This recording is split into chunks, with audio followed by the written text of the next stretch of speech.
हम संगीता ठाकुर स्वागत करे छी अपन यूट्यूब चैनल मिथिला के नगरिया में। आइ के एहि वीडियो में बुझब जे मधुश्रावणी व्रत कोन दिन से शुरू हैत आ कोन दिन टेमी पड़त। चैनल पर नया छी तो चैनल के सब्सक्राइब जरूर कर लेब, कियाकि एहि चैनल पर मिथिलांचल से जुड़ल हर पाबनि तिहार के जानकारी, धार्मिक कथा आ पूजा पाठ से जुड़ल उपाय भेटत। मिथिलांचल में नव विवाहिता लड़की जिनका की विवाहक बाद पहिल सावन पड़ै अछि ओ मधुश्रावणी व्रत मनबै छथि। मधुश्रावणी व्रत के बारे में मिथिलांचल के सब क्यों जनैत हैब, परंतु ई पाबनि सब मैथिलानी के नहीं होइ छनि। ई पाबनि कुछेके कास्ट में मनायल जाइ अछि। ई पाबनि जे नव विवाहिता करै छथिन हुनका पबनैतिन कहल जाइ अछि। तऽ पबनैतिन सासुर में छथिन तऽ कोनो बाते नहीं, ओ तऽ सबटा सासुरे के खेथिन पीथिन, कपड़ा लत्ता सब सासुरे के पहनथिन।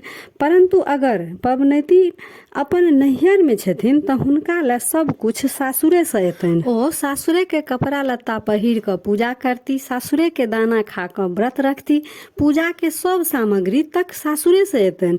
तऽ ई पाबनि बहुत खास तरह बहुत विधि विधान के अनुसार मनायल जाइ अछि। तऽ मधुश्रावणी पाबनि 15 जुलाई मंगल दिन से शुरू हैत आ 27 जुलाई रवि दिन तक चलत। 27 जुलाई के टेमी पड़त। सावन में दूटा नाग पंचमी मनायल जाइ अछि। जिनका पहिल नाग पंचमी होइ छनि ओ 15 जुलाई का नाग पंचमी के पाबनि करती। तऽ एहि वीडियो में यह जानकारी रहा। मधुश्रावणी के सब दिनक कथा चैनल पर अपलोड अछि आ फिर सब कथा मधुश्रावणी के अपलोड करे के कोशिश करब। तऽ चैनल के सब्सक्राइब जरूर कर लेब आ नोटिफिकेशन सेहो ऑन कर लेब, ताकि कथा अपलोड होइते अहाँ सबके नोटिफिकेशन भेट जात। तऽ फेर उपस्थित होइ छी एकटा नया वीडियो के संग। ताबे तक जय मिथिला, जय मैथिली।